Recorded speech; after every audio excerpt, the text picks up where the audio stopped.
Hello बच्चों, आज की क्लास का हमारा टॉपिक रहेगा यूनिफॉर्म सर्कुलर मोशन। जैसा कि हम लास्ट क्लास के अंदर डिस्कस कर चुके हैं कि मोशन क्या होता है, डिस्टेंस और डिस्प्लेसमेंट क्या होते हैं, स्पीड और वेलोसिटी क्या है और साथ में एक्सेलरेशन क्या होता है।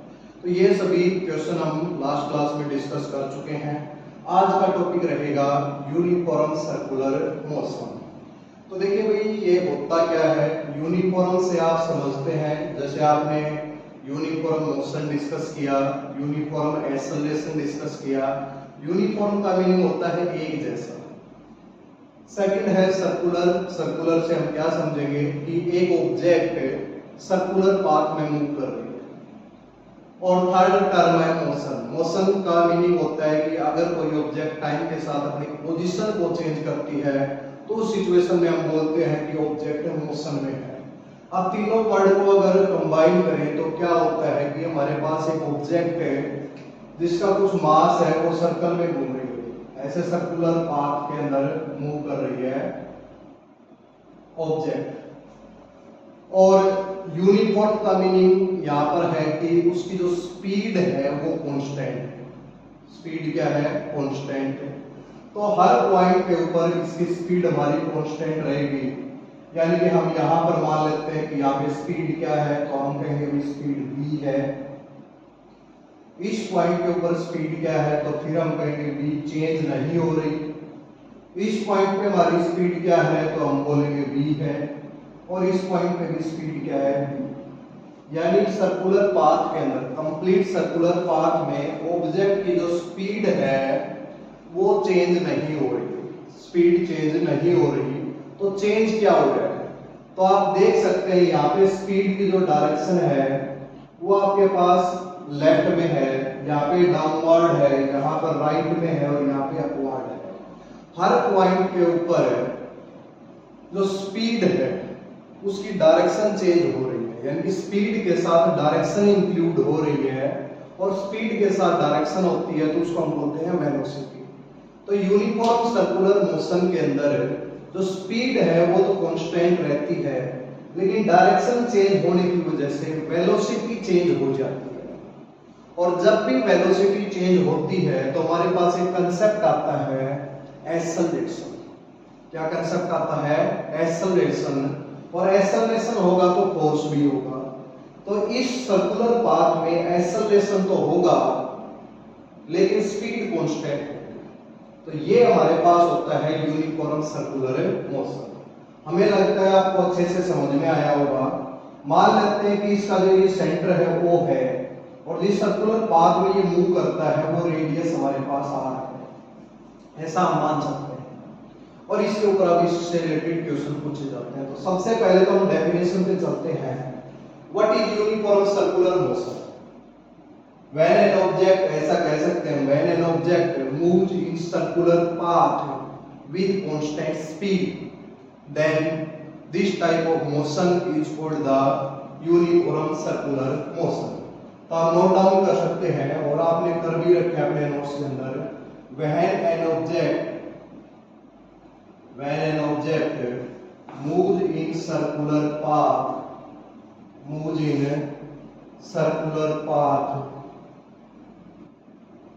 with constant speed,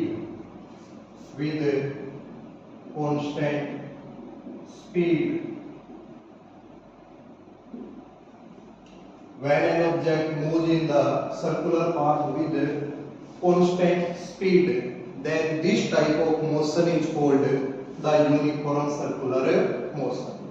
तो सबसे पहले डेफिनेशन सबको क्लियर है और डायग्राम सबको क्लियर है। सेकंड हमारे पास आता है कि स्पीड कांस्टेंट है, यानी कि 20 है तो हर पॉइंट पे 20 रहेगी। तो सेकंड आपके पास एग्जाम में जो क्वेश्चन पूछा जाता है कि uniform circular motion is an accelerated motion. Uniform circular motion is an accelerated motion, ये क्वेश्चन दिया जाता है और पूछा जाता है वाई, क्यों ऐसा क्यों होता है कि यूनिफॉर्म सर्कुलर मोशन के अंदर एक्सेलरेशन होता है। तो हमने अभी अभी आपको कंप्लीट ये डिफाइन किया है, समझाने की कोशिश की है कि एक्सेलरेशन होता क्या है। आप सभी को एक्सेलरेशन की डेफिनेशन याद होगी। हम एक्सेलरेशन की बात कब करते हैं, जब हमारे पास वेलोसिटी चेंज होती है। हम वेलोसिटी बाय टाइम को एक्सेलरेशन नहीं बोलते, हम एक्सेलरेशन को डिफाइन करते हैं, it is defined as the change in the velocity per unit time. जब वेलोसिटी टाइम के साथ चेंज होती है तब हम एक्सेलरेशन की बात करते हैं। तो वेलोसिटी कैसे चेंज होगी, तो वेलोसिटी के अंदर क्या होता है, स्पीड और डायरेक्शन।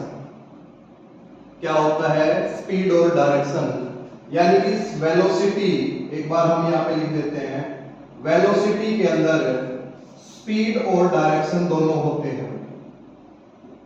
तो अगर वेलोसिटी चेंज होगी तो क्या चीज चेंज होनी चाहिए, या तो आपकी स्पीड चेंज हो जाए, या फिर आपकी डायरेक्शन चेंज हो जाए, या फिर आपका स्पीड और डायरेक्शन दोनों चेंज हो जाए।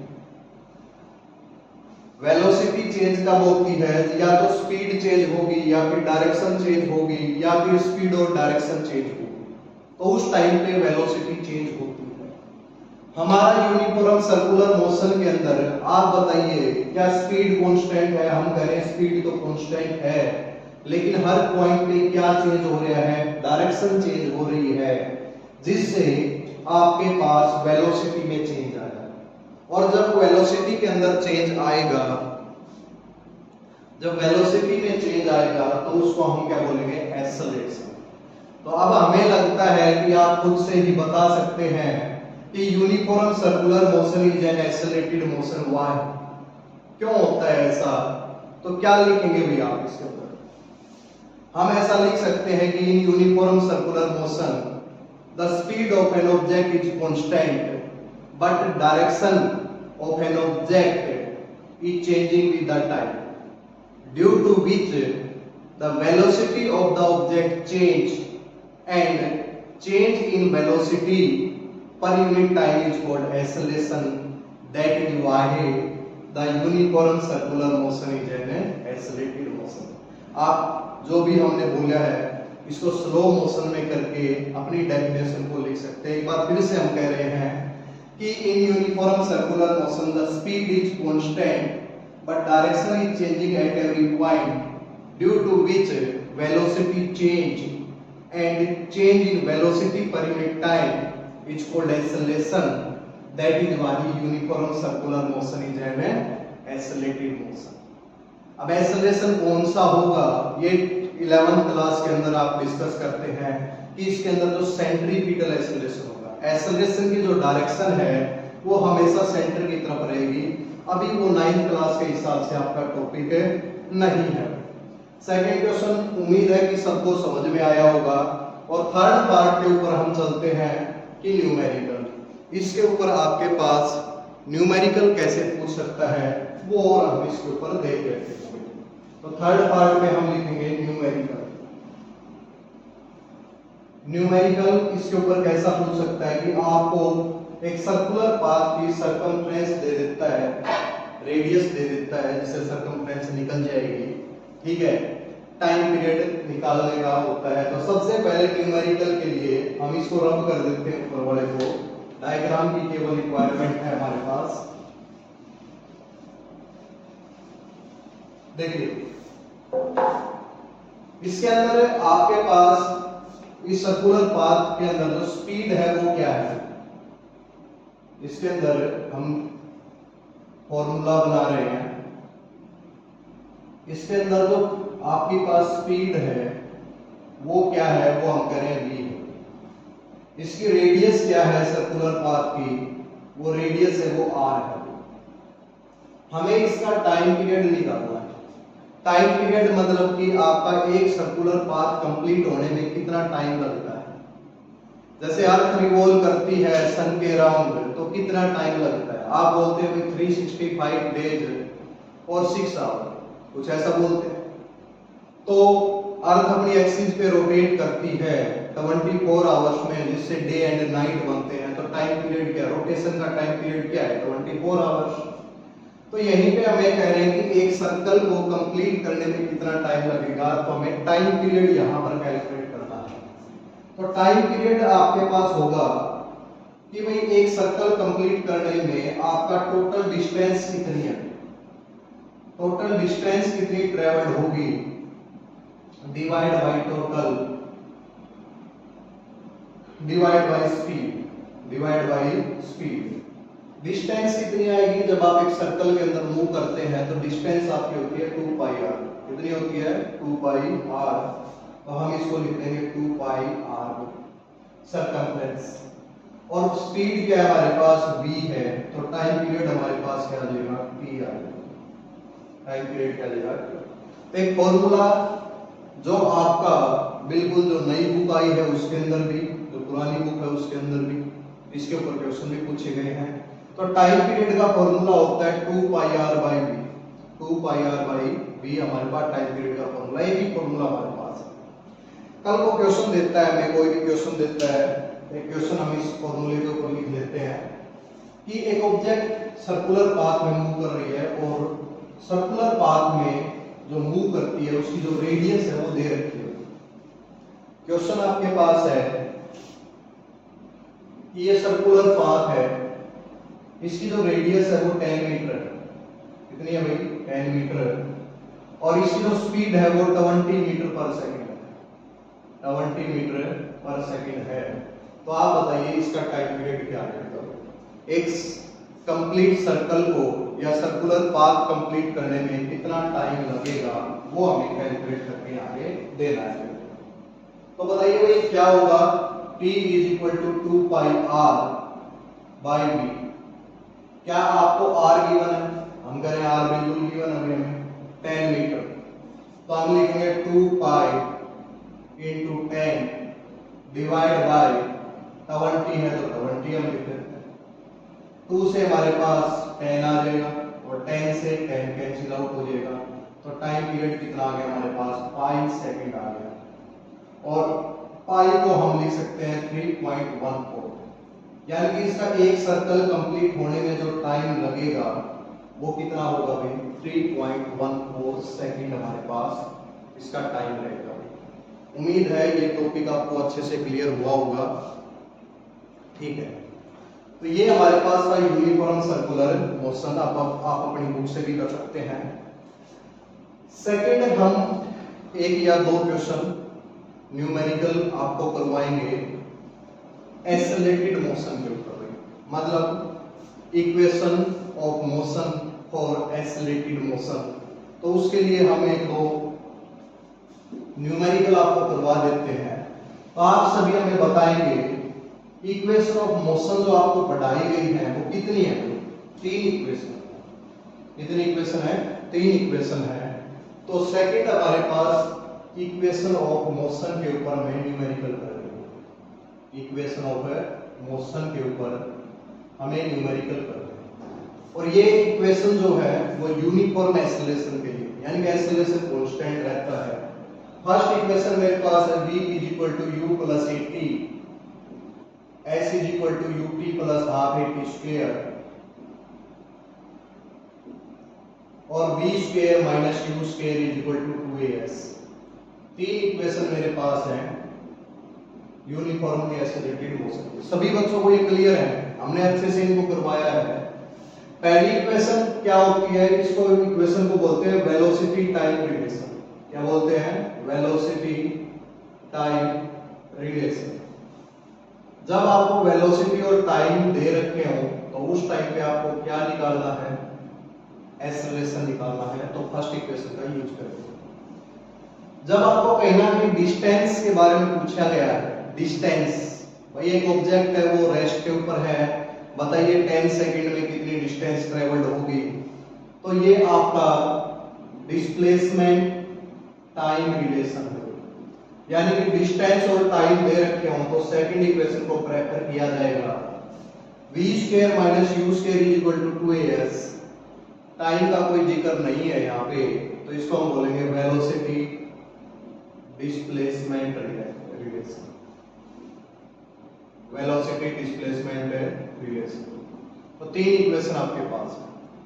अब कोई बच्चा पूछेगा भाई जिसने बिल्कुल भी नहीं पढ़ा सर v क्या है, तो v आप याद रखेंगे u, आप मान के चलिए जैसे एक व्हीकल मूव कर रहा है तो व्हीकल की इनिशियल स्पीड जो होती है उसको हम u से रिप्रेजेंट करते हैं। कुछ टाइम के बाद उसकी स्पीड v हो जाती है यानी फाइनल वेलोसिटी। तो v क्या है फाइनल वेलोसिटी, u क्या है इनिशियल वेलोसिटी, t क्या है टाइम और a क्या है a एक्सेलरेशन। तो नोटेशन क्लियर है। s is equal to ut plus half at square. s क्या है distance travelled, u initial speed, t time, a acceleration और t फिर से time. v square minus u square is equal to 2as। तो v u 2as। तो आप बताइए v final velocity है, u इनिशियल वेलोसिटी है, 2as a एक्सेलरेशन है और s डिस्प्लेसमेंट है। इनके ऊपर एक सिंपल सा न्यूमेरिकल हमें डिस्कस करना है और कौन सी इक्वेशन आप लगाएंगे वो आपको कैलकुलेट करके हमें देना है, ठीक है। तो एक क्वेश्चन हम आपको दे रहे हैं, सिंपल सा क्वेश्चन है, आपकी डेली लाइफ से रिलेटेड है। मान लेते हैं आप अपने घर पे किसी छत पे किसी बिल्डिंग के ऊपर, किसी मल्टी स्टोरी बिल्डिंग के ऊपर खड़े हैं और ऊपर से आप एक पत्थर को छोड़ देते हैं। तो मान लिया कि आपके पास बिल्डिंग है, एक ग्राउंड है और इस बिल्डिंग की जो हाइट है वो h की वैल्यू दे रखी है 80 मीटर, 80 मीटर दे रखी है। बिल्डिंग की हाइट कितनी है 80 मीटर और कहा गया है कि यहां से एक ऑब्जेक्ट को छोड़ दिया आपने। तो पहले ऑब्जेक्ट की इनिशियल स्पीड थी 0। क्वेश्चन आपसे पूछ रहा है कि जब ऑब्जेक्ट नीचे की तरफ आएगी डाउनवर्ड डायरेक्शन में, तो जैसे ये ग्राउंड को हिट करेगी, जैसे ये ग्राउंड को हिट करेगी तो इसकी स्पीड कितनी होगी, v इसका कैलकुलेट करो। और सेकंड क्वेश्चन आपसे पूछ रहा है कि ऑब्जेक्ट को बिल्डिंग के टॉप पोजीशन से ग्राउंड पे आने में कितना टाइम लगेगा। तो दो क्वेश्चन आपके पास है, एक आपको t निकालना है और एक आपको v निकालना है। सिचुएशन अच्छे से समझ लीजिए भी क्या है। आप बिल्डिंग के ऊपर खड़े हैं, आपके हाथ में एक बॉल है, आपने बॉल को ऐसे छोड़ दिया। बिल्डिंग की हाइट 80 मीटर है, 80 मीटर है और जैसे ही बॉल ग्राउंड को जस्ट स्ट्राइक करेगी उस टाइम पे उसकी स्पीड क्या होगी। बिल्कुल सिंपल क्वेश्चन है। सेकंड ये है कि जब आपने बॉल को छोड़ा और जिस टाइम पे उसने हिट किया तो इसके बीच में टाइम कितना होगा। तो आप यहां से बता सकते हैं कि कौन सी इक्वेशन हम लगाएं। हम ट्राई करते हैं तीनों इक्वेशन को। पहली इक्वेशन को लगा सकते हैं क्या, वेलोसिटी निकालने के लिए। वेलोसिटी निकालें, वेलोसिटी के लिए फर्स्ट इक्वेशन लग सकती है क्या, क्या आपको पहली इक्वेशन में टाइम का जिक्र है, टाइम आपके पास है ही नहीं, टाइम आपको दे ही नहीं रखा, तो पहली इक्वेशन हम नहीं लगा सकते, यहाँ पे कट मार देते हैं। सेकंड इक्वेशन में भी टाइम का जिक्र है तो इस इक्वेशन को भी हम नहीं लगा सकते वेलोसिटी के। थर्ड इक्वेशन है v square minus u square is equal to 2s। हमें लगता है कि टाइम का कोई जिक्र नहीं है यहाँ पे, तो हमें लगता है इस इक्वेशन को ट्राई करते हैं। इस इक्वेशन को लगाते हैं v square minus u square is equal to 2as। ठीक है भाई, तो हमें लगता है कि v हमें निकालना है, क्या हमारे पास u है, हम करें u है कि जब हमने बॉल को छोड़े इनिशियल स्पीड थे 0, तो है भाई 2a एक्सेलरेशन है। एक्सेलरेशन हम तो कुछ कर ही नहीं, ग्रेविटी काम कर रही है और आप सभी को पता है a की बजाय क्या आ जाएगा g आ जाएगा और g की वैल्यू सबको पता है 10 होती है, 10 मीटर पर सेकंड स्क्वायर। s डिस्प्लेसमेंट यानी कि हाइट, कितनी हाइट है 80 मीटर है। तो इस इक्वेशन को आप लगाइए, v स्क्वायर निकालना है, u square 0 is equal to 2, a की बजाय हम रख देंगे 10 और हाइट कितनी है 80 मीटर। तो हमें लगता है कि ये आ जाएगा आपका 80 इंटू 2 1600 और v स्क्वायर की वैल्यू आ जाएगी 1600 का रूट। और आपको पता है कि 40 का स्क्वायर होता है तो v की वैल्यू कितनी आ जाएगी 14 मीटर पर सेकंड।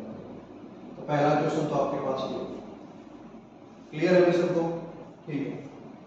सेकंड जो टॉपिक है वो आपके पास रहेगा टाइम। टाइम आपको निकालना है, तो टाइम निकालने के लिए आप क्या करेंगे, कौन सी इक्वेशन लगाएं। टाइम के लिए आपको v मिल चुका है वैसे अगर v अगर नहीं दे रखे हैं तो तब टाइम कैसे निकालें? तो आप बताइए, यहाँ से डिस्टेंस आपको दे रखी है, टाइम आपसे पूछा है, हमें लगता है सेकंड इक्वेशन को प्रेफर कर रहे हैं। तो सेकंड इक्वेशन क्या होगी, लगा के देखते हैं। सेकंड इक्वेशन को लगाइए भाई। s डिस्प्लेसमेंट, कितनी आइटम है यहाँ से यहाँ तक 80, तो s की जगह में 80 पुट कर देंगे। u इनिशियल वेलोसिटी 0 इनटू में टाइम t हमें बताइए, हाफ a की बजाय हम 10 पुट कर देंगे इनटू में t स्क्वायर। आप कैलकुलेट कर सकते हैं, ये 0 हो जाएगा, 80 2 से करेंगे 5 आ जाएगा, 5t स्क्वायर, यानी कि 5 से इसको कट करेंगे 16। देखो मैथमेटिक्स आप कैसे सोल्व कर रहे हैं, आपकी चॉइस है। तो t स्क्वायर की वैल्यू 16 है, तो t की वैल्यू √16 होगी, और √16 को 4 लिखा जा सकता है, यानी 4 सेकंड हमारे पास। उम्मीद है आपको ये क्वेश्चन अच्छे से क्लियर हुआ होगा। तो अभी आपको जो भी हॉलीडेज होमवर्क है उसके अकॉर्डिंग आपको इन इक्वेशन के ऊपर न्यूमेरिकल ट्राई करने हैं, और एक क्वेश्चन हमने करवा दिया। नेक्स्ट क्लास में हम 2-3 क्वेश्चन और लेके आएंगे अच्छे वाले, और जिनको हम समझाने की कोशिश करेंगे। उम्मीद है सभी को टॉपिक क्लियर हुआ होगा, और जिसको क्लियर नहीं है वो कमेंट सेक्शन में डाल देंगे। धन्यवाद।